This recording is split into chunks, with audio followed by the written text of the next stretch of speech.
इधर धर्म ध्वजा लहराई जा रही है, उधर बाबरी की बात की जा रही है। लेकिन ये सब क्या चुनावी है? ये बंगाल जीतने की कोशिश है ममता बनर्जी और उनके विधायक की। दिखाते हैं आपको। आज धर्म ध्वजा स्थापित की मैंने तस्वीर दिखाई आपको और बताया कि ये एक नए युग की शुरुआत है। लेकिन दर्शकों, आज इस धर्म ध्वजा के साथ कई लोग सवाल उठाने लगे। उन लोगों के चेहरे आपको बताता हूं। कहीं कांग्रेस पार्टी सवाल उठा रही है, कहीं समाजवादी पार्टी से सवाल उठाए जा रहे हैं। और ये सिर्फ सवाल नहीं है, तीखे तंज कसे जा रहे हैं। अगली तस्वीर दिखाइए। इधर ममता बनर्जी की पार्टी तो एक कदम आगे निकल गई है। उनके विधायक ने आज ही के दिन बाबरी मस्जिद के पोस्टर लगा दिए। देख रहे हैं आप, इसको फुल फ्रेम दिखाइए। आप सोचिए इसकी क्या जरूरत है? क्या वाकई ये देश में शांति भंग करने की कोशिश नहीं है? आप इन तस्वीरों को देखिए और समझिए इन लोगों की मानसिकता क्या है। अब मैं आपको दिखाता हूं पश्चिम बंगाल में मुर्शिदाबाद में पोस्टर लगाए। देखिए आप, सवाल यह कि मस्जिद से किसी को दिक्कत नहीं है।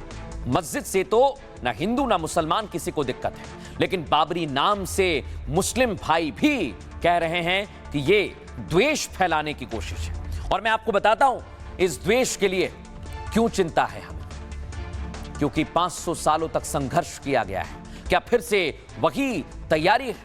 क्या फिर से देश का माहौल बिगाड़ने की तैयारी की जा रही है? क्योंकि बाबरी का पोस्टर हिंदुओं की भावनाओं को उकसाने का एक कुंस्त प्रयास है।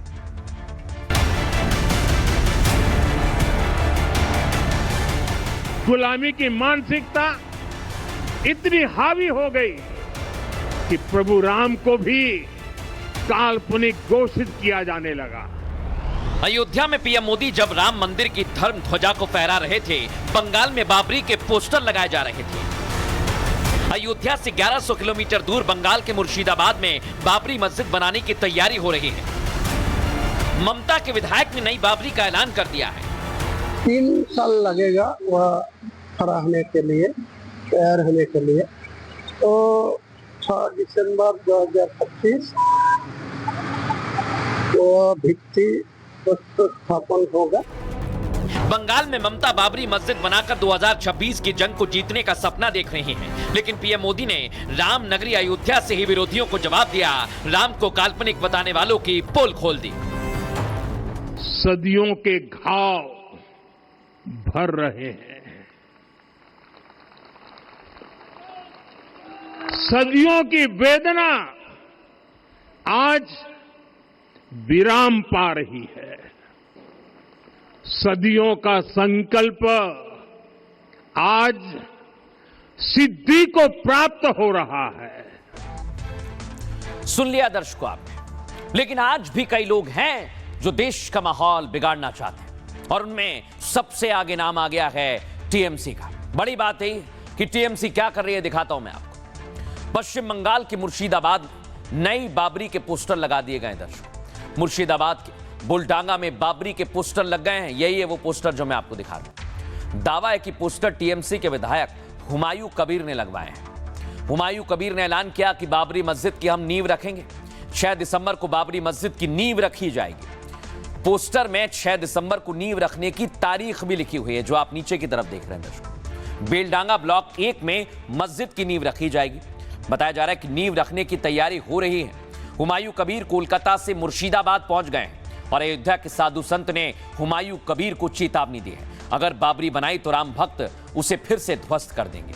बीजेपी नेताओं ने भी ममता के विधायक पर सवाल उठाए हैं। केशव प्रसाद मौर्य ने कहा, बाबर के नाम पर एक ईंट भी नहीं रखने देंगे। अयोध्या मामले में पैरोकार इकबाल अंसारी ने भी हुमायूं कबीर के इस ऐलान पर आपत्ति जाहिर की है। कहा, अयोध्या मुद्दे पर सुप्रीम कोर्ट का फैसला आया था, जिसका सभी मुसलमानों ने स्वागत किया, उसे सम्मान दिया। कोर्ट ने मस्जिद के लिए भी जमीन दी है। मस्जिद के नाम पर राजनीति करने की जरूरत है ही नहीं, लेकिन फिर भी क्या सियासी फायदे के लिए ये कोशिश की जा रही है? सुनिए जरा। 3 साल लगेगा वह खड़ा होने के लिए, तैयार होने के लिए। तो 6 दिसंबर 2025 वो भित्ति स्थापन होगा। टीएमसी का मतलब बन चुका है तुष्टीकरण मुझे चाहिए, और इस तुष्टीकरण के चलते कभी हिंदू को दो गाली ताकि मिले वोट बैंक की टाली ये बन चुकी है ममता बनर्जी की पार्टी की पूरी प्रणाली। हम तो समझते थे कि बंगाल के प्रेस वाले समझदार बुद्धि लोग हैं, वो हुमायूं के हेराफेरी में क्यों पड़ गए। एक बात तो ये घटिया किस्म की बात सिद्दीकुल्ला नहीं करता है। भारत के प्रधानमंत्री के लिए गर्व की बात है कि वो राम लला का उनको मौका मिला कि रामलला के मंदिर पे वो ध्वजारोहण कर सकें।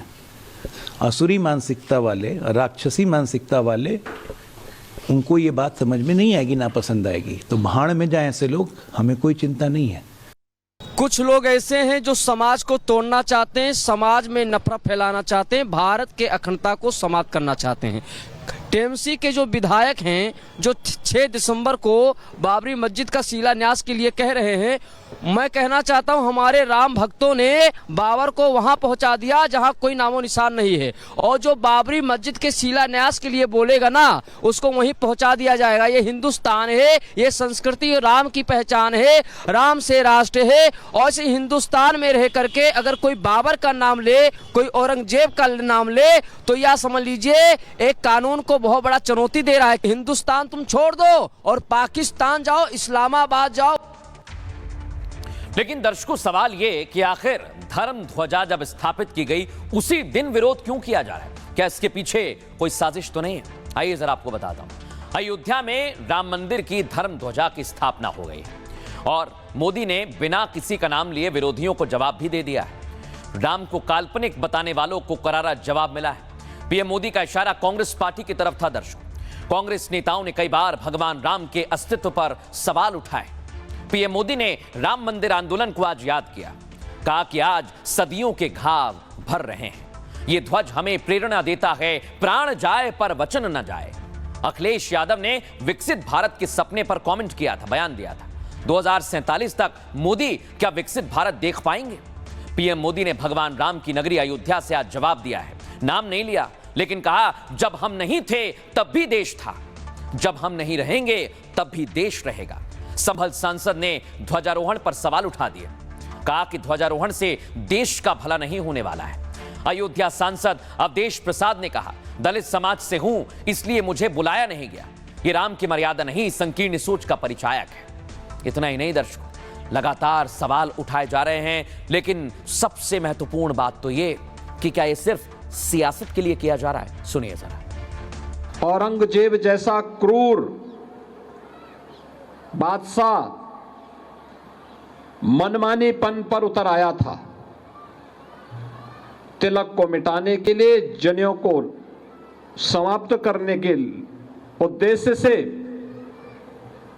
उसने देश भर में तो अत्याचार किया ही, तेग बहादुर जी महाराज ने उस अत्याचार के खिलाफ आवाज उठाई। हमको तकलीफ नहीं है, लेकिन हमारे लोग जो हमारे देवतुल्य मतदाता है, प्रभु श्री राम की जनता है, देवतुल्य जनता है, उनको इस बात का जरूर अफसोस है कि हमारे प्रतिनिधि को, जिसको मैंने चुनाव जिताया, जिसकी चर्चा सारे देश दुनिया में है, हम लोगों के आशीर्वाद से, हम लोगों के वोट से वो सांसद बने हैं। 543 में उनका सबसे ज्यादा चर्चा है और उनको इस प्रभु श्री राम के मंदिर पर पताका फहराया जा रहा है।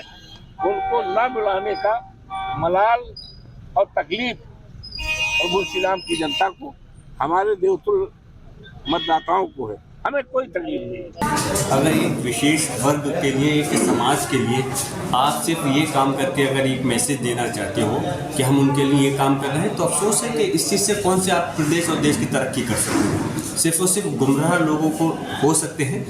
सनातनी आस्था से खिलवाड़ करने का काम समाजवादी पार्टी करती है। वर्ग के ये जो बोल हैं वो सिर्फ वर्ग के बयान नहीं है, बल्कि समाजवादी पार्टी की विचारधारा है। जब वो फहरा रहा है तो इसकी खुशी प्रत्येक सकारात्मक इंसान में होगी, देवताओं में होगी, पक्षियों में होगी, वृक्षों में होगी, प्रकृति में होगी।